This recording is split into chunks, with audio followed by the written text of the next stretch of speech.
Donald Trump and Mike Pence have made their first joint appearance as a ticket for CBS News. They're being interviewed, and there's a number of incidents that happened that are just awesome. It went exactly as you'd expect it would. And in the first video we're going to show you, it has to do with Mike Pence's prior support for the Iraq War, similar in some ways to Hillary Clinton. Let's see how Donald Trump handles that seeming inconsistency in this video. And we're going to declare war. It is war. When the World Trade Center comes tumbling down with thousands of people being killed, I have friends that are still Well, we did go to war, if you remember. We went to Iraq. Yeah, you went to Iraq, but that was handled so badly. And that was a war, by the way.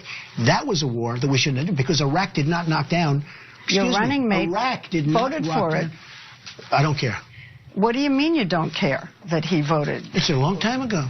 And he voted that way, and they were also misled. A lot of information was given to people, but I was against the war in Iraq from the beginning. Yeah, but you used that vote of Hillary's, that was the same as Governor Pence, many people as the example of her bad judgment. Many people have, and frankly, I'm one of the few that was right on Iraq. Yeah, but what about he did? He's entitled to make a mistake every once in a while. But she's not. Okay, come on. But she's not. She's not. No, she's not. Got it. No, that's it. He makes a mistake, it's awesome. She makes a mistake, it's terrible. Yeah, but what you gotta like about Trump, if you care about like real politics, I don't mean like the things that Washington gets obsessed with. I mean like people look at that and go, yeah, look at that. He's a strong guy. He says, yeah, that's right. It doesn't matter. She made a mistake. It matters more. Yeah. His supporters will like that answer. It was I know so it drives us ridiculous crazy. that even Mike Pence, like when he was like, oh, it was a long time ago, Mike Pence was like, you know how stupid this looks, right? Even Mike Pence knew it was ridiculous. It's like listening to a child trying to negotiate with his mother, right? In that video. Like, she calls him out, I don't care. What kind of answer is I don't care? You're running for president. And the incredible thing about it is, if you just rewind to 2008, if Sarah Palin gave that same interview, and she gave a terrible interview with Katie Couric, she would be lambasted for it, rightfully so. But for some reason, with Donald Trump, he can do no wrong. It doesn't matter how ignorant he is, doesn't matter how stupid he is, they will still support him. You're totally right. It's a great point. I'm going to sound like Cenk here. The answer is strength, because he took charge of that interview. And he's joking around. He leaned in. He controlled that interview. Lesley Stahl didn't even do a bad job. Did a pretty good job. But if you're in the face of overwhelming I think he looked strength, ridiculous. Yeah, I mean, she's the reporter, and that's a CBS News reporter. That's not a Young Turks reporter. She's laughing at him because it's such an obviously hypocritical he position. showed strength. He took charge, and look, it's gonna. Some people are gonna make the obvious point of how can you hold Hillary Clinton to one standard and Mike Pence to another? But he's like, it's all right, man. He's entitled to one or two mistakes. Still a great guy. Hate her. What's next? Yeah, and it's effective. It's an effective rhetorical skill. I totally agree with Ben. When he goes, yeah, I can. It looks strong. He came at the camera. He leaned into the camera. Right. Another thing that he did that Ben just pointed out, when he goes like, you're allowed a mistake, and pushes Mike Pence a little bit to like, hey, Mikey, remember, this is Mikey. He's not important. I'm running against Hillary Clinton. Right. And I'm the guy who was right. You might be right, but I still think that people listening to that, even if they're like, I like his body language, he's strong, Mike Pence voted for the Iraq War. That's an inconsistency that I think will live in their brain. Look, it may be, and hopefully it will. And it doesn't mean that that the job of journalists. We asked, we had that show at noon Eastern, Reporters Roundtable with no roundtable, and I asked Jonathan Alter, like, what do you do? I ask all of them, Jonathan Alter, Jim Warren, and Melinda Hennenberger, and asked them all, like, what do you do when you do these stories about Trump? And they're negative stories, and they expose a weakness in Trump, a deceit in Trump, a lie, and they seem to make Trump stronger. And they were like, you just got to keep at it. We can't think about the reaction to the stories. We're in the business of truth telling. You have to tell the truth. But Alter was like, hey, don't get carried away. Like, they may embolden his supporters, but it's 30% of the country that we know is sold on him. And the idea is, I think that we have chipped away. Eventually you chip away, you chip away, and you frame a guy who is deceitful and a liar and can say crazy things like, this guy did that and this woman did that, but I'm holding him to a different standard, and that over time leaves a lasting impression of Trump. That's the best we can hope for, I think. And to the lies, we of course have to fact check him there, as we always do. He was in favor of the Iraq War. That's right. Months into the Iraq War happening. He was also in favor of overthrowing Gaddafi. Two of the big foreign policy distinctions he tries to make between himself and Hillary Clinton. He was for both of those conflicts. And a couple of things on Mike Pence. I mean, this has nothing to do with Hillary, and as you know, those people who watched Cenk and I doing the show during those years, our level of vitriol and anger at Hillary was over the top. I think I don't remember totally, but I remember being angrier at Hillary than you then, because she could have led and she didn't, and it's the biggest strike to me against her. Always was. The Mike Pence was a cheerleader for that war, a leading cheerleader for that war, more so than Hillary. Came from his party, came from his administration. He cheerled it then. For years, he talked about the Saddam Al-Qaeda connection that didn't exist. Even when knowing that there was no evidence, he would give answers, I'm paraphrasing a little, like, yeah, we know there isn't any evidence there, but we still have to look into maybe there's evidence there. Like, I mean, he just had, and in 2007, like John McCain, he said, it's like when he visited Iraq, he was like, what are you talking about? It's like went to the open air market, which we now know was covered with snipers. There were troops around protecting it. And he was like, it's like Indiana. It was like, and then less than 2 months later, I think 200 people killed in a suicide bombing in that market. Well, that's one of the reasons why Trump's answer, although maddeningly hypocritical, in some ways was the better way to go, because he shut Mikey up. Because if Pence started talking about his vote, it was going to be worse. They were going to be talking about a mistake rather than Donald Trump going, I was right, even though that's not true either. Maybe at the VP debate. And throughout that 60 Minutes piece with Lesley Stahl, many questions asked of Pence were answered by Trump. Oh, we're gonna show you. Yeah, he that. dominated that. Before we jump to that, though, in this video that we're gonna show you, Donald Trump is extolling one of his virtues in a way that I think is literally a stereotypical joke, but you decide for yourself in this. You're not known to be a humble man, but I wonder. I think I am actually humble. I think I'm much more humble than you would understand. Isn't that a joke? I can't deal with No, it. it's not a joke. I don't mean a joke today. I mean, everybody always says, oh, you know, I'm so humble. I'm more humble than you could. Like, that's the joke you tell about humility. Yeah, I've done that joke like 17 times in my life. You know why? I'm the best at that joke. Okay. He said it for real. Isn't that amazing? But look, what's amazing is not that he looks like a buffoon in that interview to people who actually care about policy and actually pay attention to what he's saying and not his strength and his body language. I think that interview says a lot more about the people who continue to support him. When they watch him, and there's absolutely no substance whatsoever, okay? He lies. He makes himself out to be like this incredible person. Look, we very rarely talk about double standards when it comes to men and women in politics, but I think that this election specifically shows you that there's a huge double standard in politics when it comes to men and women. If Sarah Palin had that body language and she said the same exact thing in the same exact way that he did right there, do you think that she would get a favorable response? No. No, but No. look, you know, If it's a dude, it's like, oh, it's all right. You know, he can be a buffoon. He could know absolutely nothing about policy. But if he seems strong, then we're going to support him. Yeah. If a woman seems strong, well, then she's just a shrill, you know. Well, that's the see you Hillary. next Tuesday. That's Hillary's problem to me. Sometimes is when she does seem strong, that she's seen as shrill. But Sarah Palin, who I don't think is any dumber than Trump, any less informed than Trump, she couldn't have done it. You're right. There's no. But that doesn't. I think you're probably right. Is there a woman out there? I mean, the funny thing is there a dumb woman who could have projected strength like that and succeeded? Maybe. No, I don't no know. way. Maybe. So There's no way. Well, Kelly look, Fiorito. Maybe. the one show that's consistent is us. We tell you how stupid Sarah Palin is. We also tell you how stupid Donald Trump is.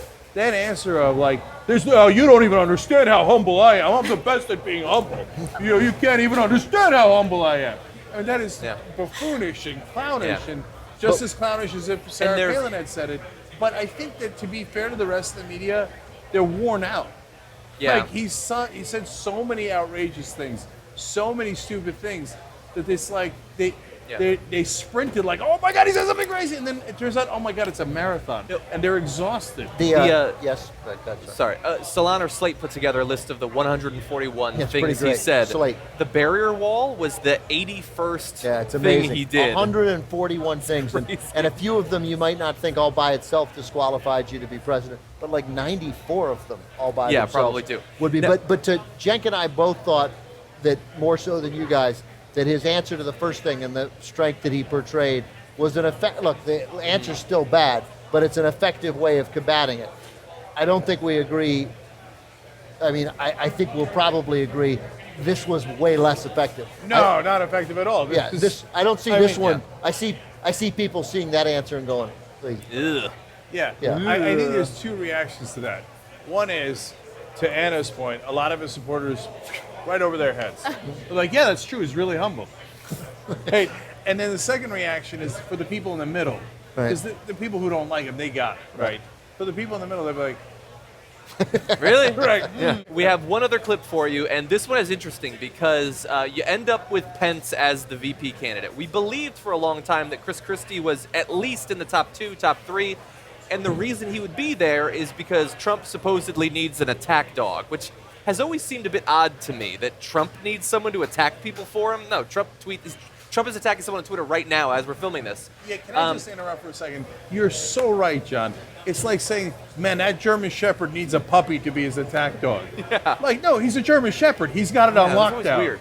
And I think maybe we believe that just because it seemed like that's what Hillary was going to be looking for. That's one of the reasons people think Elizabeth Warren might be the person. But anyway, you end up with Mike Pence. And just to give you like a look into how ridiculous it was that he was ever going to allow someone else to be the strong one, look at the first joint appearance, Mike Pence's debutante ball.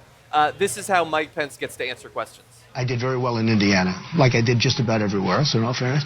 But I got to know him very well. I would say that he thought about it a little bit, and about 2 seconds later he called me with his incredible wife and said, that I'd like to be. But a lot of the conservatives are very happy. Very happy. Was that part of the Yes, decision? it was part of unity. I'm an outsider. I'm a person that used to be establishment when I'd give them hundreds of thousands of dollars. But when I decided to run, I became very anti-establishment because I understand the system better than anybody else. He's very establishment in many ways, and that's not a bad thing. But I will... John McCain. Do you think he went too far? You could say yes. That's okay. On that one, you could say yes. I mean, it's fine. Hey, look, I like John McCain, but we have to take care of our vets. No, but I want to know if Mr. Pence would go in and say to you, not that many people were upset. What did you say? He speaks from his heart. And well, I think I speak from my heart and my brain, just so we understand. A lot of people speak from their heart. Right. This is maybe more important.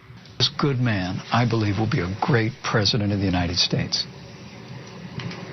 I love what he just said. funny.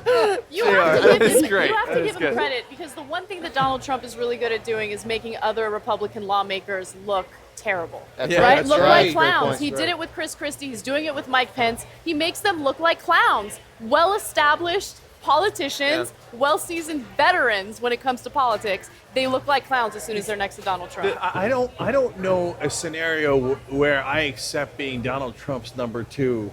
Like, I don't know what amount of money, what amount of power makes me say yes to being unman like that. Yeah. Like he's just say, okay, all right, now listen now, okay, hey, he loves me, he thinks I'm great, okay, now listen, son, okay, like you're like Jesus Christ. Let him talk. Like no, he looks like a lackey. He looks like, oh yes, boss man, yes, boss man. I Speak love for what me. my You dog are great, said. boss man, right? And by the way, I mean, maybe we're glossing over this, but even worse than him not realizing what he was saying about humility, he said, yeah, I used to be the establishment. Then I became not the establishment. Right. I mean, He just said it. Just said it. And like, then, oh yeah, your running mate's the establishment. It's not so bad. yeah. That made you. What? John is 1,000% right. That made no sense whatsoever. But that goes back to Ben's original point. Well, the one we shared, right? Where he just said it so strong that I think that a lot, even the people in the middle, might be like, "Oh yeah, well he was not straight, then now he's not, and then he is." Then he'll be president of the establishment. Yeah. He's like, all of a But sudden it makes I no want to not be the sense. establishment. It makes no sense. Jesus. But you know the thing is, they could use that in an ad against him. Yeah. Right? For all the people who thought he was anti-establishment, there he is bragging about how he tricked you. He was establishment when he was giving them hundreds of thousands of dollars. Then he pretended to be anti-establishment. Now that I'm running. And now he's totally fine with the establishment. Yeah, he's like, he's establishment. I like him. Let's have him on the ticket. But that's what I'm talking about. He has this strength that he projects. And yes, he's good with overall marketing. Just grab all the spotlight as much as you can and just seem like, oh, strong. But he's actually a stupid man. Because his main strength against Hillary Clinton is she's the establishment, I'm anti-establishment. If I was him, I would pound that message. because that's a winning message. Yeah. And he roughly knows it's a winning message instinctually, but he's so stupid he can't help himself. Be like, I'm not anti-establishment anymore. That's one of the things when you hear them say like you can't stay on message. That's one of the messages he can't do it. That's Even when he's directly contradicting the entire core of his campaign, he doesn't realize what he's saying. Yeah, you know Because why? he doesn't like the know what the abortion core thing, of the his punish- campaign is. I think you're giving him too much credit. Donald Trump is a buffoon, okay? He doesn't really have a strategy. He doesn't have policy ideas. We give him way too much credit, right? You think he knows that the anti-establishment message is the prominent thing that led him to being the front runner? He has no idea. I'm not giving him that credit. Look, he does the 3 S's well. One is spotlight. Where there's a spotlight, run right into it. Like, boom, headbutt the spotlight and grab it. Because free media gets you more name recognition. When people go into a voting booth, they're like, who do I know? Oh, I know Donald Trump. But name recognition works. Spotlight is your first S. Second S is strength. Doesn't matter what you say as long as you scream. Just come out there and put the knuckles on the table. Ooh, ooh, ooh, ooh, ooh. He does that great. It again doesn't matter what you say. The third S is where we have maybe a slight disagreement. Surfing, the crowd surfing that he does. Like what he had a sense when he was running in that Republican primary. He's like, we got to build a wall. Everybody's like, ah. He's like, oh yeah, that worked. That worked. Okay, more wall. Oh yeah, I'm gonna make it higher. He's like, yes, this is working. So he can crowd surf. That he can do that. So what's the third S? Service. Service? Surfing. I thought Like you were crowd saying, surfing. I thought you were saying fan service. Like, just give them what they want. It doesn't even matter if you're No, going to do it. crowd surfing. So Yeah. I know I wanted 3 S's. I know crowd starts with a C. Just calm down.